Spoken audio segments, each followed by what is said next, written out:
2 Samuel 19. Then it was told Joab, "Behold, the king is weeping and mourns for Absalom."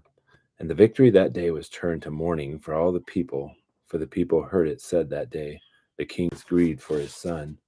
So the people went by stealth into the city that day, as people who are humiliated steal away when they flee in battle. And the king covered his face and cried out with a loud voice, "O my son Absalom, O Absalom, my son, my son." Then Joab came into the house to the king and said, "Today you have covered with shame the faces of all your servants, who today have saved your life and the lives of your sons and daughters, the lives of your wives and the lives of your concubines, by loving those who hate you and by hating those who love you. For you have shown today that princes and servants are nothing to you. For I know this day that if Absalom were alive and all of us were dead today, then you would be pleased. Now therefore arise, go out and speak kindly to your servants.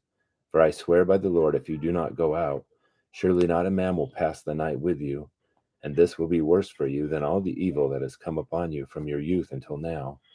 So the king arose and sat in the gate. When they told all the people, saying, "Behold, the king is sitting in the gate," then all the people came before the king. Now Israel had fled, each to his tent.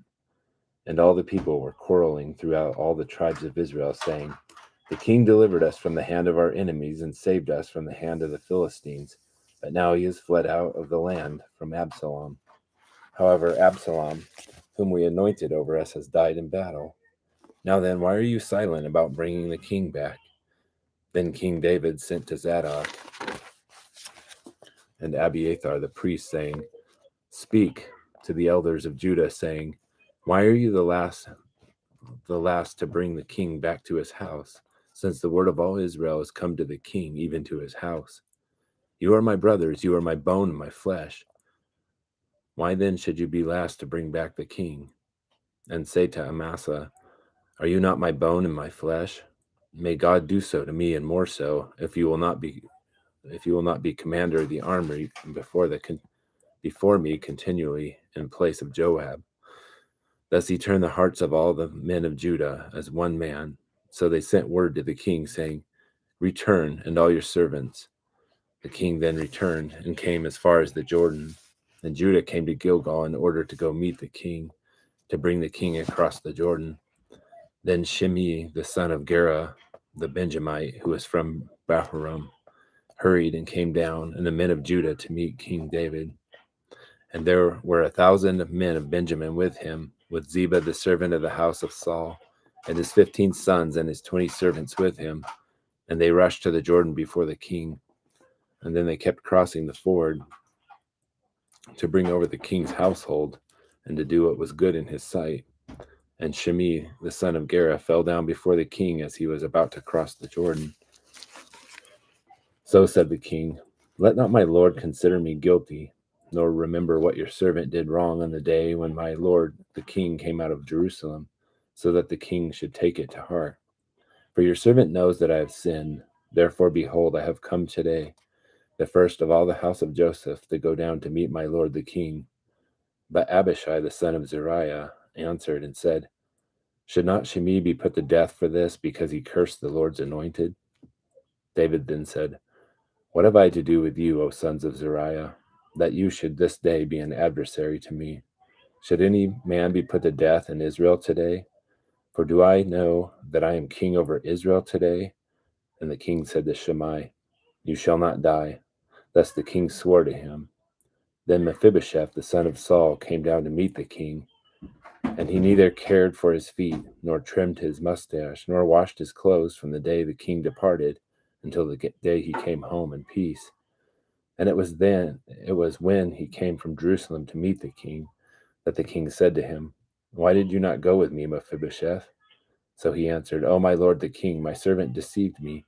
For your servant said, I will saddle a donkey for myself, that I may ride on it and go with the king, because your servant is lame. Moreover, he has slandered your servant to my lord the king. But my lord the king is like the angel of God. Therefore, do what is good in your sight. For all my father's household was nothing but dead men before my lord the king. Yet you set your servant among those who ate at your own table. What right do I have yet that I should complain any more to the king?" So the king said to him, "Why do you speak of your affairs? I have decided, you and Ziba shall divide the land." And Mephibosheth said to the king, "Let him even take it all, since my lord the king has come safely to his own house." Now Barzillai the Gileadite had come down from Rogelim, and he went on to the Jordan with the king to escort him over the Jordan. Now Barzillai was very old, being 80 years old, and he sustained the king while he stayed at Mahanaim, for he was a very great man. And the king said to Barzillai, "You cross over with me, and I will sustain you in Jerusalem with me." But Barzillai said to the king, "How long have I yet to live that I should go up with the king to Jerusalem?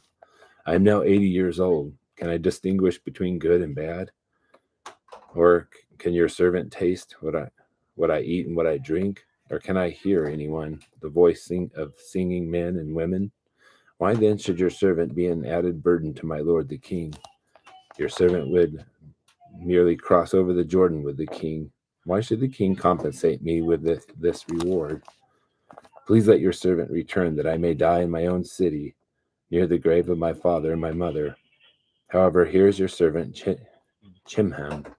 Let him cross over with my lord the king, and do for him what is good in your sight." And the king answered, "Chimham shall cross over with me, and I will do for him what is good in your sight, and whatever you require of me, I will do for you." All the people crossed over the Jordan, and the king crossed too. Then the king kissed Barzillai and blessed him, and he returned to his place. Now the king went on to Gilgal, and Chimham went with him, and all the people of Judah and also the half tribe of Israel accompanied the king. And behold, all the men of Israel came to the king and said to the king, "Why had our brothers, the men of Judah, stolen you away and brought the king and his household and all David's men with him over to the Jordan?" Then all the men of Judah answered the men of Israel, "Because the king is a close relative to us. Why then are you angry about this matter? Have we eaten at all at the king's expense, or has anything been taken for us?"